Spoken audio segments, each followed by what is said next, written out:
नया डॉक्यूमेंट खोलेंगे उसके लिए फाइल में जाएंगे और फाइल में न्यू करेंगे या कंट्रोल एन, कीबोर्ड से कंट्रोल एन भी कर सकते हैं। अभी हम न्यू करेंगे। न्यू करने पर आप देखेंगे क्रिएट ए न्यू डॉक्यूमेंट का डायलॉग बॉक्स आता है। इसमें हमें ये बताना है कि हमें किस तरह से डॉक्यूमेंट चाहिए, तो यहां पे हम उस डॉक्यूमेंट का नाम डाल सकते हैं। प्रीसेट डेस्टिनेशन, अगर हमें वेब के लिए डिजाइनिंग करनी है तो वेब ले सकते हैं, आरजीबी में करना है तो आरजीबी ले सकते हैं। अदरवाइज हम कोरल डिफॉल्ट लेंगे जो कि ये CMYK में डॉक्यूमेंट बनाता है। यहां पे साइज है, जो डॉक्यूमेंट हम बनाने जा रहे हैं उसका क्या साइज होगा। हम चाहें तो अपना साइज बदल भी सकते हैं, कोई भी साइज डाल सकते हैं आप। ये मेजरमेंट है, आप इंचेस में चाहते हैं इंचेस में, मिलीमीटर में चाहते हैं मिलीमीटर में, जो भी आप यहां सेटिंग करेंगे वही डॉक्यूमेंट में आपको यहां पे आएगा। अब ये है ओरिएंटेशन, जो डॉक्यूमेंट आप ला रहे हैं वो डॉक्यूमेंट कैसे होगा, पोर्ट्रेट वे में होगा यानी खड़े रूप में होगा, या लैंडस्केप रूप में होगा यानी लेटे रूप में होगा। जैसे कि हमने लैंडस्केप कर दिया।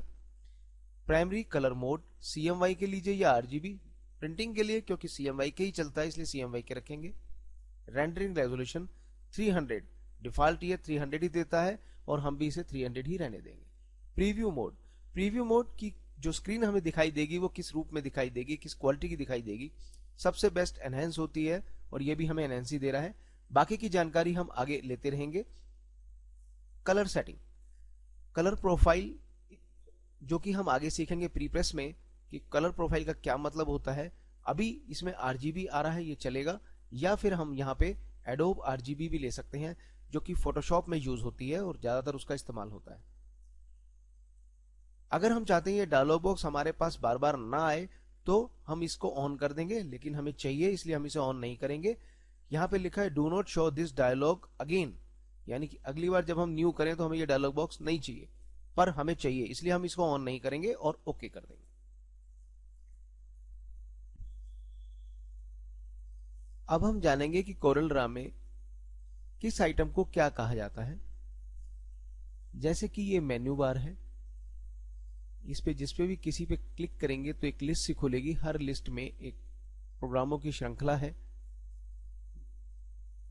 जिस काम की हमें जरूरत होगी उस हिसाब से हम मेन्यू पे जाएंगे। जैसे टेक्स्ट के लिए हम टेक्स्ट मेन्यू पे जाएंगे, अरेंजमेंट के लिए यानी किसी ऑब्जेक्ट को हमें अरेंज करना है, ऑर्डर करना है तो हम यहां जाएंगे। व्यू, स्क्रीन का व्यू देखना है तो हम इस व्यू मेन्यू पे जाएंगे।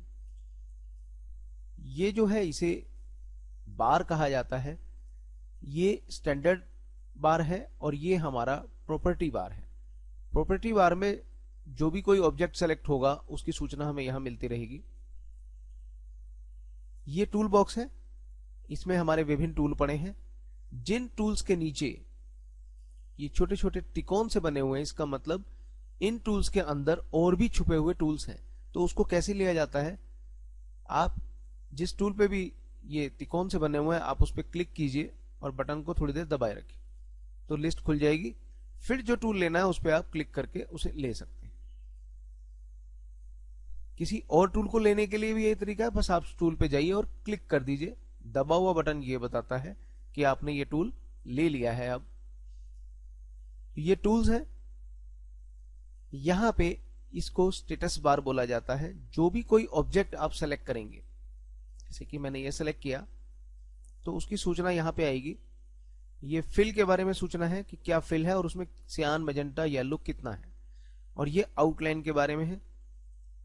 इसको सेलेक्ट किया तो ये देखिए यहाँ पे इसमें फिल फाउंटेन है और आउटलाइन इसकी आप देखें 1 पॉइंट की है और ब्लैक कलर ही सिर्फ आउटलाइन में दिया गया। तो ये स्टेटस बार है। इस स्टेटस बार को अगर कभी डबल क्लिक करेंगे तो ये ऊपर चला जाएगा, फिर डबल क्लिक करेंगे तो ये नीचे, इस तरह से ये ऊपर नीचे हो सकता है। ये हमारा कलर पैलेट है।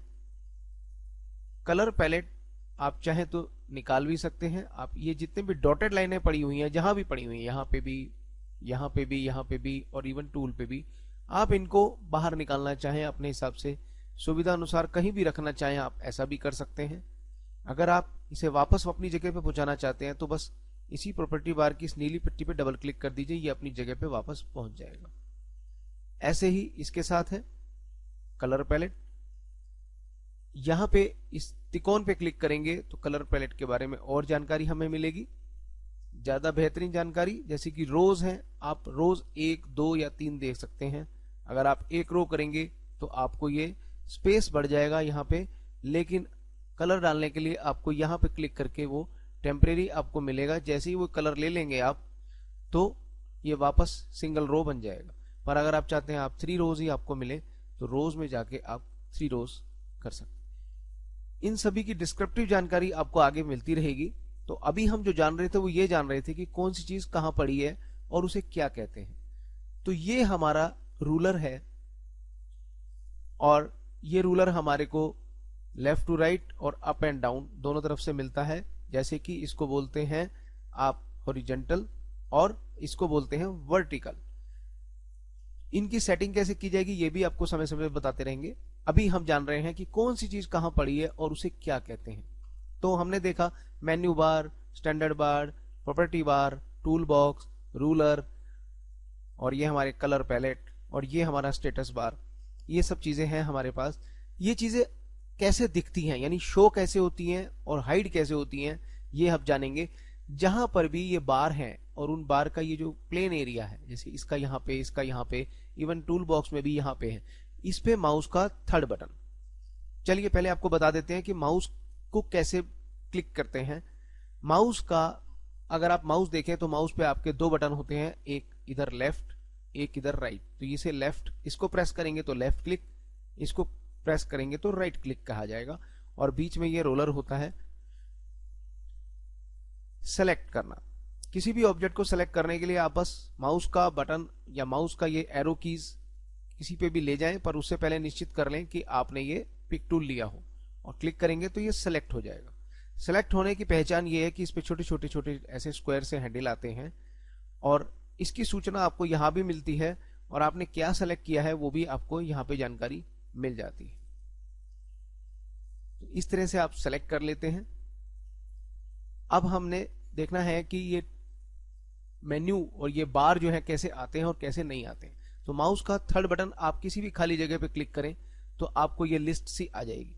जिनके आगे राइट लगा हुआ है वो ये बताता है कि इस वक्त ये बार एक्टिव है, यानी विजिबल है, दिखाई दे रहे हैं, शो हो रहे हैं। और अगर आप इनको क्लिक कर देंगे और वहां से वो चीज हट जाएगी। फिर आप क्लिक कीजिए, मेन्यू बार के आगे राइट नहीं है, आपने क्लिक किया वो आ गया। इसके अलावा यही सुविधाएं कहां पे है, ये आपको विंडो में जाके, टूल बार्स में जाके यही चीज आपको यहां पे मिलती है।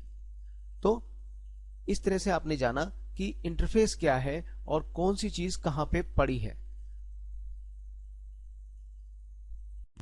आप सीखेंगे रेक्टेंगल और सर्किल बनाना। उसके लिए हम रेक्टेंगल टूल लेंगे, क्लिक करेंगे, ये सेलेक्ट हो गया। अब हम माउस का बटन दबाए दबाए यानी ड्रैग करते हुए नीचे की तरफ चलेंगे तो ये आप देखेंगे हमारा रेक्टेंगल बन गया। इसी तरह से सर्किल टूल सेलेक्ट करेंगे और सर्किल टूल में भी ऐसी ड्रैग करके हम इसे बना सकते हैं। इसे कैसे भी बना सकते हैं, ऊपर से नीचे, नीचे से ऊपर, दाएं से बाएं, बाएं से दाएं, मतलब जैसा चाहें आप। ये लिमिटेशन मत लगाएं कि मुझे ऐसे ही बनाना है। उसके बाद जो ऑब्जेक्ट सेलेक्ट हो उसमें आप फिल कलर कर सकते हैं। फिल के लिए आप माउस का लेफ्ट बटन क्लिक करेंगे और आउटलाइन इसमें अगर डालनी है तो आउटलाइन कलर के लिए आप राइट बटन क्लिक करेंगे तो इसकी आउटलाइन आ जाएगी। आउटलाइन को मोटा या पतला करने के लिए आप यहाँ पे क्लिक कीजिएगा। एमएम में है, आप 2, 2.5 जो भी चाहते हैं मोटाई दे सकते हैं। अगर आप इसकी मोटाई को और कलर को एक साथ बदलना चाहते हैं तो ये ऑप्शन यहाँ पे है। आप यहाँ पे जाइए और आउटलाइन पेन पे जाके आप इसकी विड्थ को बदल सकते हैं। अगर आप एमएम में नहीं पॉइंट पे चाहते हैं तो यहाँ पे आप क्लिक करके इंच, पॉइंट कुछ भी ले सकते हैं और इसकी साइज को आप उसी हिसाब से डिफाइन कर सकते हैं। कलर बदलने के लिए भी आप यहाँ पे क्लिक कर दीजिए। इसके अलावा आप चाहते हैं डॉटेड लाइन, कुछ अलग डिजाइन की लाइन, तो यहाँ से ले सकते हैं, ओके कर दीजिए। तो आपको ये सब सुविधाएं यहाँ से मिलती हैं। रेक्टेंगल के लिए आप पहले पिक टूल सेलेक्ट करेंगे। पिक टूल के बाद आप इस पे रेक्टेंगल के आउटर एरिया पे यानी आउटलाइन पे कहीं भी क्लिक करके इसे सेलेक्ट करेंगे और इसमें जो भी कलर चाहते हैं आप वो फिल कर सकते हैं। जैसे येलो हमने फिल करना है, ये वाला, तो आप माउस का लेफ्ट बटन क्लिक करेंगे फिल के लिए, और आउटलाइन के लिए आप करेंगे राइट बटन क्लिक, तो आउटलाइन आपको मिल गई। इसकी भी प्रॉपर्टी बदलने के लिए, विड्थ बदलने के लिए आप यहाँ पे क्लिक करके, डिजाइन बदलना चाहें तो यहाँ पे क्लिक करके आप ये कर सकते हैं। ये छोटे छोटे पॉइंट्स ये बताते हैं कि इस वक्त आपने इन्हें सेलेक्ट किया हुआ है, यानी इस वक्त आपका ये रेक्टेंगल सेलेक्टेड है।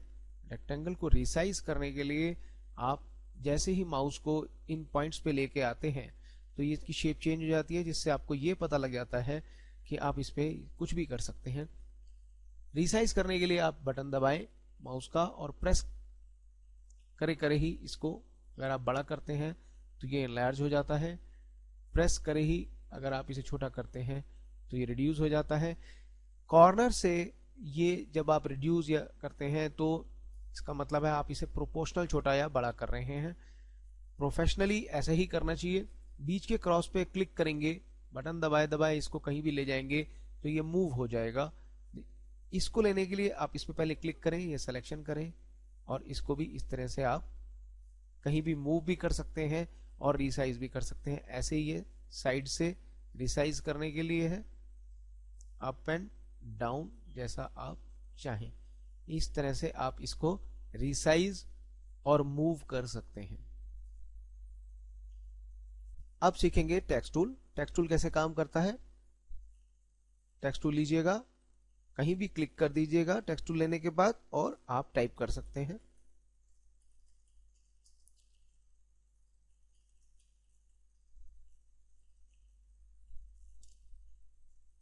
एंटर की से आप नई लाइन बना सकते हैं। तो आप देखेंगे कि ये हमने टाइप कर लिया है और इस वक्त टेक्स्ट टूल सिलेक्टेड है। हमने टाइप किया, 3 लाइनें हमारे पास टाइप्ड है और 2 वर्ड। पहली लाइन में 2 वर्ड है, दूसरी लाइन में सिंगल सिंगल वर्ड है। हर वर्ड करेक्टर से बनता है, TYPE, ये 4 करेक्टर हैं। तो अब शेप टूल लेंगे, ये शेप टूल लिया और शेप टूल क्या करता है, ये आप देखेंगे छोटे छोटे इसमें स्क्वायर से बन के आ रहे हैं।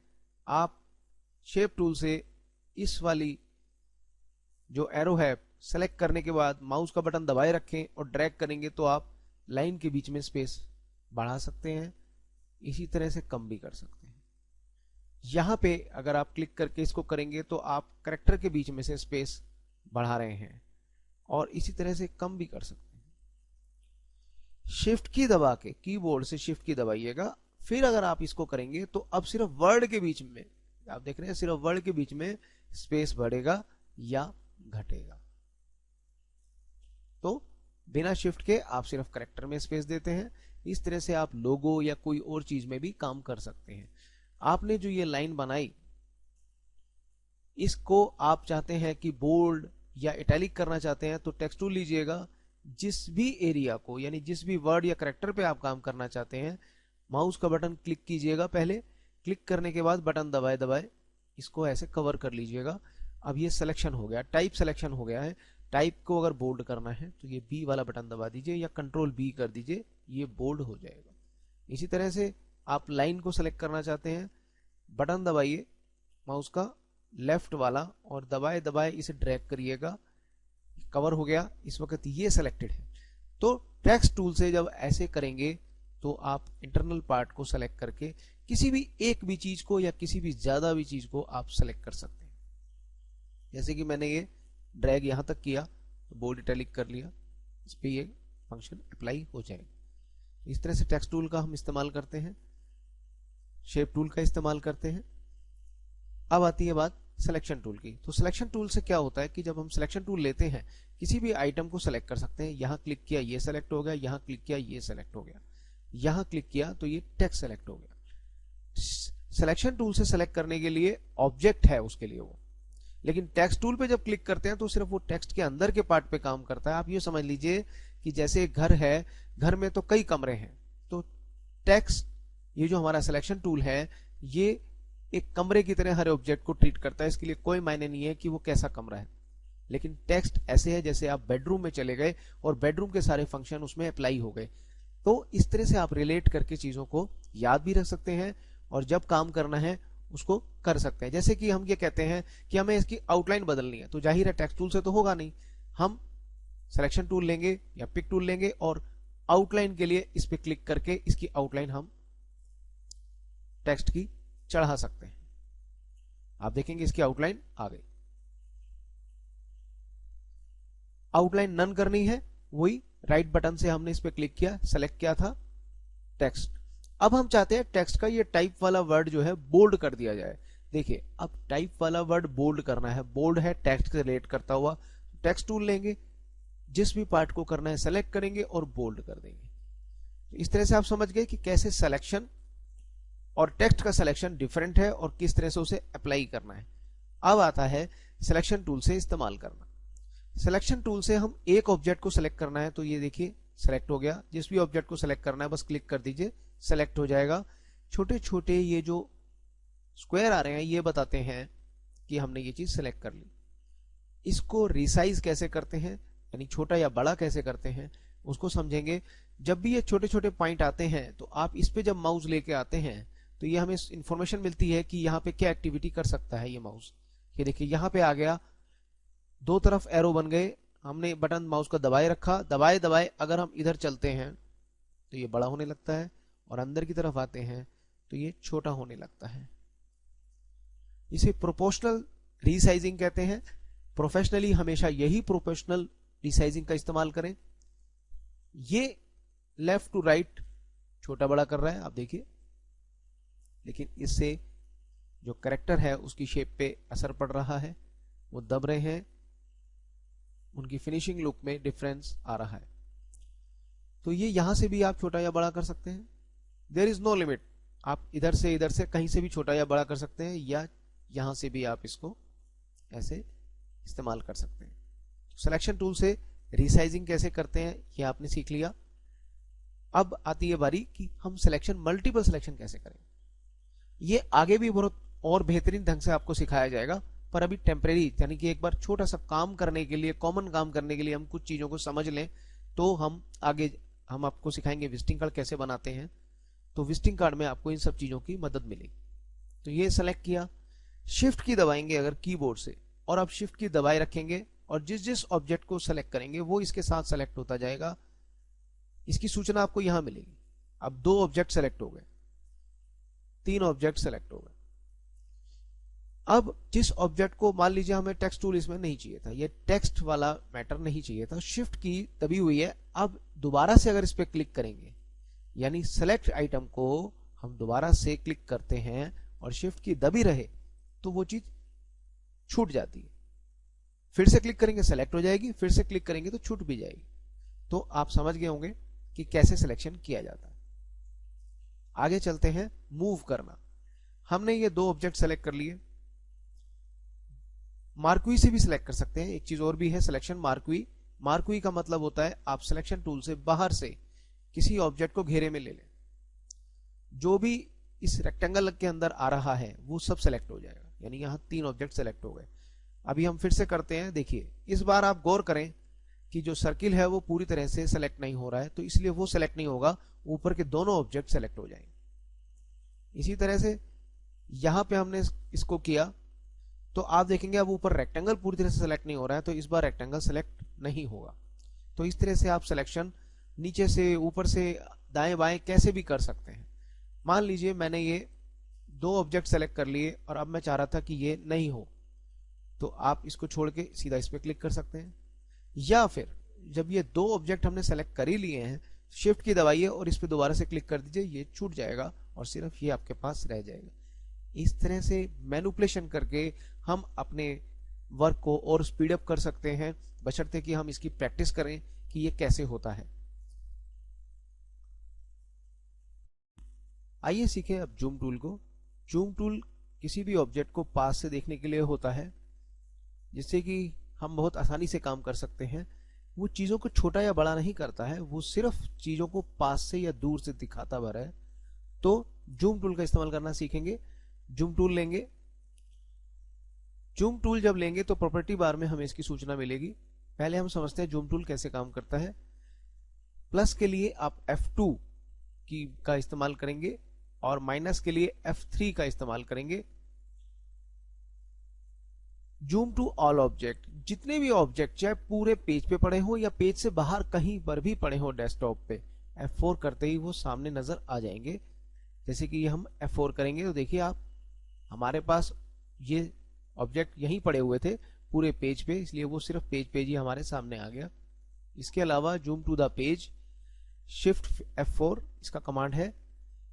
इससे क्या होगा कि जो पेज आपने बनाया है सिर्फ वही आपके सामने आएगा, उतना बड़ा आपके सामने स्क्रीन हो जाएगी। जूम टू पेज विड्थ, जितनी आपकी पेज की विड्थ है, जैसे इस वक्त यहां से ये है, अगर हम इस पे करें तो जितनी विड्थ है उतना बड़े से बड़ा ये जूम हो जाएगा। और ये हाइट के लिए है, पेज की जितनी हाइट होगी उस हिसाब से ये जूम हो जाएगा। प्रोफेशनली हम F2, F3 और F4 का इस्तेमाल करते हैं। अब मैं आपको इनका थोड़ा सा एग्जांपल सिखाना चाहूंगा कि मान लीजिए कोई ऑब्जेक्ट मैंने यहां बना रखा है और एक ऑब्जेक्ट मैंने यहां बना दिया, एक ऑब्जेक्ट मैंने यहां बना दिया। अब मैं जूम टूल से पेज की विड्थ कर रहा हूं तो देखिए पेज की विड्थ तो आ गई, लेकिन मेरा सामान कुछ साइड में भी पड़ा है जो मुझे नजर नहीं आ रहा है। तो हम क्या करते हैं, प्रोफेशनली F4 करते हैं, हमें पता लग जाता है कुछ सामान हमारा चारों तरफ बिखरा हुआ है, उसे हम सेलेक्ट करके डिलीट कर देते हैं और F4 करते हैं। देखिए सारी स्क्रीन मेरे सामने आ गई। तो ये आपको मदद देती है कि कैसे आप स्पीड अप काम कर सकते हैं। अब मान लीजिए आपको इस टेक्स्ट पे जाना है, आपने इस टूल से, टेक्स्ट टूल से सेलेक्ट किया, थोड़ा हो सकता है ट्रबल आ जाए, तो पहले आप F2 करिए, इसकी क्लोजअप करके इसको पास चले जाइए। अब टूल आपने लिया ही हुआ है, आप सेलेक्ट कर लीजिए, आपका काम आसान हो जाएगा। जो भी आपने करना है काम वो करिए, शेप टूल लीजिए, वापस F4 कर दीजिए। देखिए जबकि F3 क्या करता है, F3 आपको ऐसे स्टेप बाय स्टेप पीछे लेके आता है, लेकिन F4 एक ही बार में जूमिंग कर देता है। और F2 जितना क्लोजअप करना है वहां क्लोजअप काम कीजिए, काम करने के बाद फिर F4 कर लीजिए। तो F2 और F4 के कॉम्बिनेशन से आप जूमिंग करके किसी भी ऑब्जेक्ट को आसानी से जो भी काम करना है कर सकते हैं।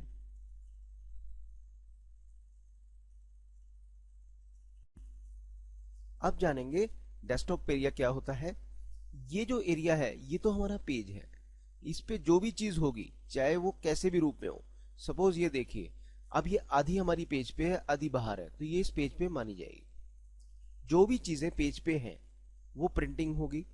लेकिन ये जो बाहर का एरिया है इसे हम डेस्कटॉप कहते हैं। डेस्कटॉप इस तरह से ट्रीट करता है जैसे आपने मेज पे कोई किताब खोल के रखी है, तो किताब की जो ये पेज है इस पे तो आप काम करते हैं, और जो मेज यानी डेस्कटॉप है वो उस पे जो भी सामान पड़ा है वो हमें हर पेज को मिलना शुरू हो जाता है। जैसे कि हम इसमें पेज ऐड करते हैं, हम यहां से पेज में एडिंग करते हैं। ये देखिए हमने यहाँ 3 पेज जोड़ लिए, अब हम तीसरे पेज पे हैं और तीसरे पेज पे भी हमें ये आइटम दिखाई दे रही है जो डेस्कटॉप पे पड़ी हुई है। हम पहले नंबर पेज पे आते हैं तो हमें ये आइटम यहाँ भी दिखाई दे रही है। तो इस तरह से हम इसको उठा के अगर ये फर्स्ट पेज पे ले आएंगे कहीं पर भी तो ये हमें अवेलेबल हो जाती है। हम दूसरे नंबर पेज पे गए, इस पेज पे हमने ये आइटम यहां रख ली। तो इस तरह से हमने समझा कि डेस्कटॉप क्या होता है। ये आइटम पेज पे पड़ी है तो ये दूसरे और तीसरे पेज पे हमें नहीं मिलेगी। अगर हमें ये आइटम भी चाहिए तो हम इसे डेस्कटॉप पे रख देंगे। इस तरह से मूव करके आप ऑब्जेक्ट को ले आइए, F4 करिए, सारी चीजें हमारी एक साथ स्क्रीन पे आ जाएंगी। तो ये डेस्कटॉप, ये सारा एरिया डेस्कटॉप का है और ये हमारा पेज है जिसपे हम डिजाइन करते हैं।